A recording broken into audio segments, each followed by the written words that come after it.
Austin, you ought to work that thing? Yeah. All right. Talk a little bit about the progress you've seen at Jared Guarantano. Yeah, it's been fun, obviously, getting back with the quarterbacks. And, you know, I think it's always tough when now you got to learn another new system, right? And I think he's done an outstanding job in terms of his ability to be able to pick this offense up and operate at a high level. He's a cerebral guy. Obviously has all the physical tools to be a good one, and so he's made progress throughout spring. I'm excited about where we're going. Obviously, we're not where we want to be yet, but I'm pleased with the way he's operated this spring. Is this offense much different than it was a year ago? Yeah, you know, it's always like learning a new language, and it always starts with the quarterback being able to communicate, whether it's verbally or non-verbally. And, you know, conceptually, no, right? But the way that you piece it together and the things that you do and the approach that you take, there's always going to be some differences in philosophies and how we're going to do it. I know you did work with Jared this spring. What are the things you find yourself repeating to him?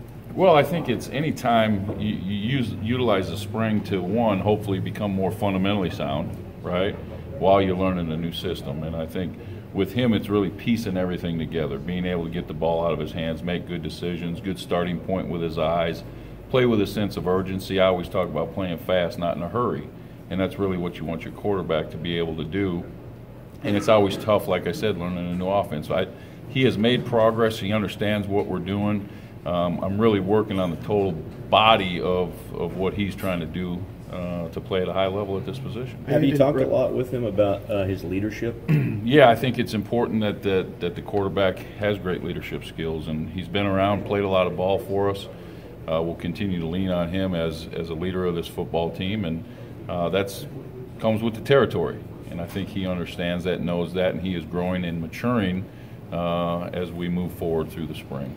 What's the biggest difference you see? I know you didn't work directly with him last year, but over the last year, what's the biggest change you've seen in him since you've gotten here? Yeah, I think there's no substitute for experience. And you know, you look at Jared, a guy that's been around, and then you look at two young guys that haven't been around, and you see those differences, right? Just the way that they can handle things at the line of scrimmage, the way they see things, the understanding of what our defense is doing. So collectively, when you look at a veteran quarterback, I always talk about experience is the best thing for him in reps. And I just think that he's continuing to grow and mature in all areas of his game. And so the hope is that we continue to develop that as we finish out the spring, with the hopes that, hey, there'll be a challenge on Saturday in the spring game where we're going ones versus ones, and he'll be able to put it all together and have a good showing, and then carry all of those things that we've talked about and worked on throughout the spring, throughout the course of the summer, ready to hit the ground running in training camp. What's the transition been like for you, moving back to coaching quarterbacks? Well, it's obviously my sweet spot.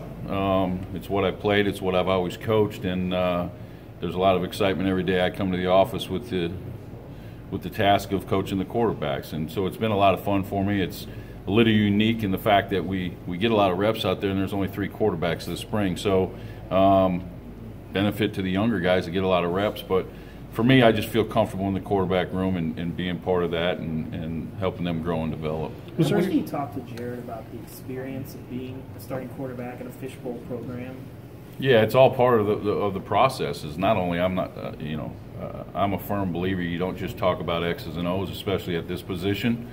You talk about the total responsibility of playing quarterback at a major program, and every move you make, every word you say, every step you take is being evaluated by somebody, not only by the coaches on a daily basis, but by everybody that sees you. So there's a great responsibility when you play this position, even more so at a place like Tennessee. How do you think he feels about that?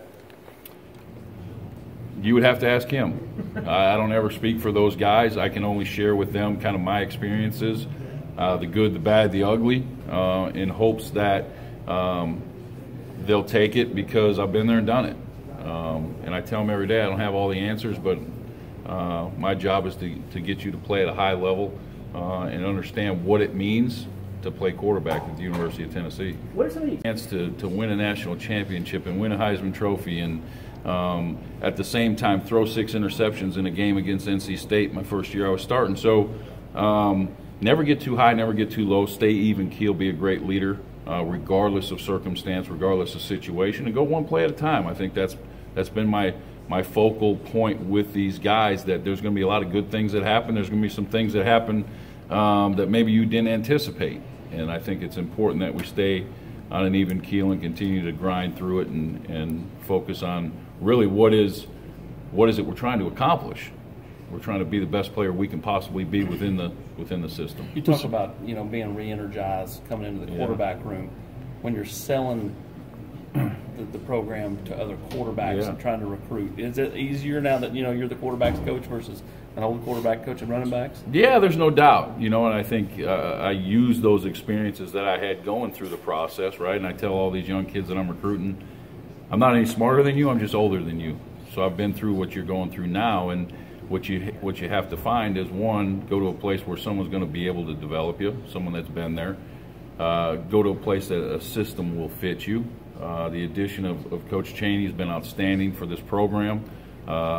He has come in and done an outstanding job with the rest of the staff, and we believe in what he's doing.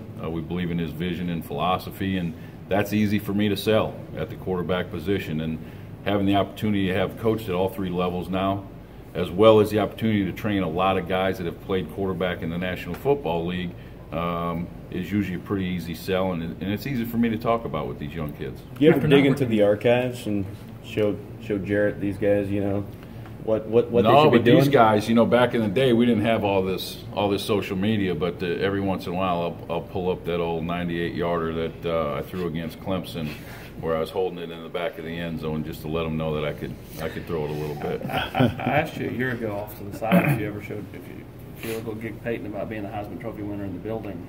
Have you told T. Martin that if you had played in that national title game, it would have been a little different? Well, it's unique. It's 1998. I broke my neck in the 10th game of the season and wasn't able to play against Tennessee. And it's ironic how it comes full circle. And now I'm back here coaching. And last year during the season, they honored the '98 national championship team here. And I told Coach Fulmer, I said, well, do I get an invite?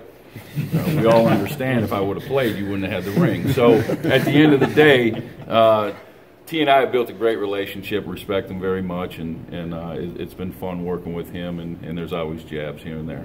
After not working directly with the quarterbacks last year, is there something about Jarrett that you've learned that you really didn't understand about him as a person before?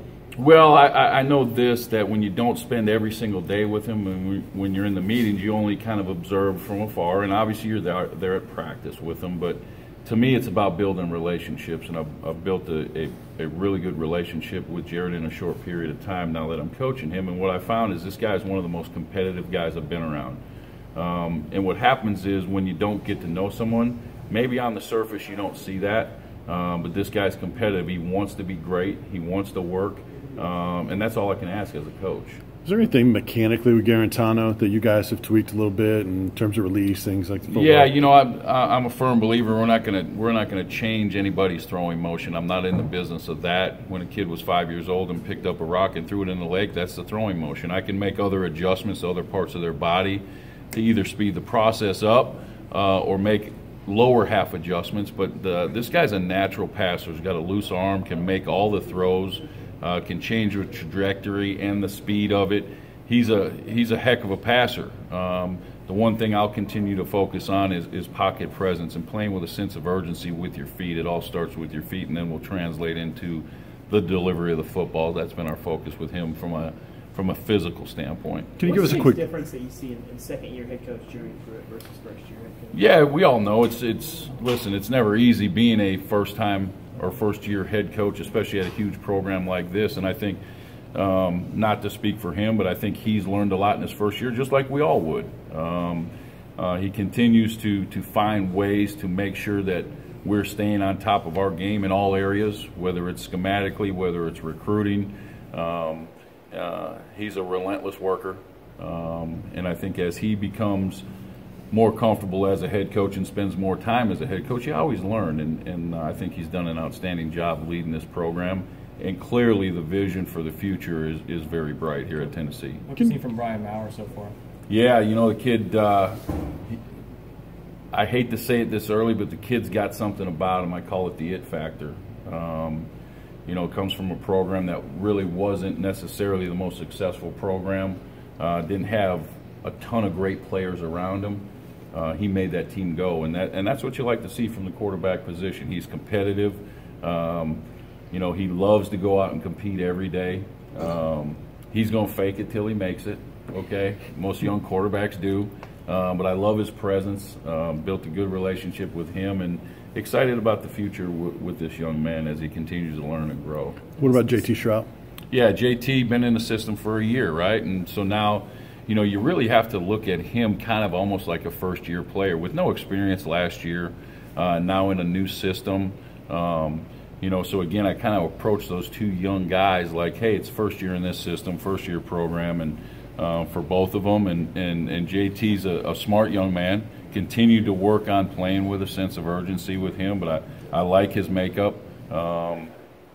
He's harder on himself than anybody else, which some good quarterbacks really are, but he'll continue to grow and develop, and it's just part of the position. You got to compete every day, and that's what those three guys are doing out there. What's your experience with guys like him that didn't really get a chance to play much in high school till pretty late? How much can that slow them down, I guess, on the college level? Yeah, it depends on the individual, how they're wired, what their approach is. You know, I always like to get a quarterback that's a functional thinker. What does that mean? That means, hey, he can see it, he can process it, and he can execute it. And so those guys that maybe have limited playing time, maybe it takes a little bit longer, but there's other guys that are able to pick it up very quickly. And again, like I said, he's a smart young man that will continue to grow and develop within our system. What's the biggest challenge for Brian, or what does he need to work on to get himself ready? You know, obviously not a lot of depth there. He might need. Yeah, you know, you're starting with a clean slate with this kid. Simply comes out to practice and inform me that he'd never taken a snap from under center. So you got to start with the basics, and you build the quarterback from the ground up. And I think that's the way I've always coached the quarterbacks, and we know that the game continues to change, and a high percentage of players are being called out of the shotgun now, whether it's here or other places. One of the things he's going to have to learn is to operate under center, and that's a challenge in itself for anybody who's never done it. And that would go for all of us and have never done anything, but he will continue to work hard. I like the way he's made up, and he's made a lot of progress just in you know 13 practices. What's the focus for the spring or post-spring now for those two young guys in terms of finding out who's going to be the backup quarterback, you know, behind Jared? Yeah, and what you find out is how they're wired, right? Like, we can't go out there and coach them anymore in the summer, right? So it's going to be on their own. Are they willing to put themselves in a position, whether it's watching film or, you know, physically going on the field and working on maybe their deficiencies, to put them in a position? I'm not sitting here talking about a depth chart right now, but we will clearly see which direction that will go as they get through the summer and in the training camp, and that's the true test of a great quarterback. You know, is he going to be self-motivated? Will he put the work in? Because in my opinion, it's the toughest job in all sports, and especially at a big program like this, and the pressure rises. And again, those guys that can handle those situations will be the ones that are successful.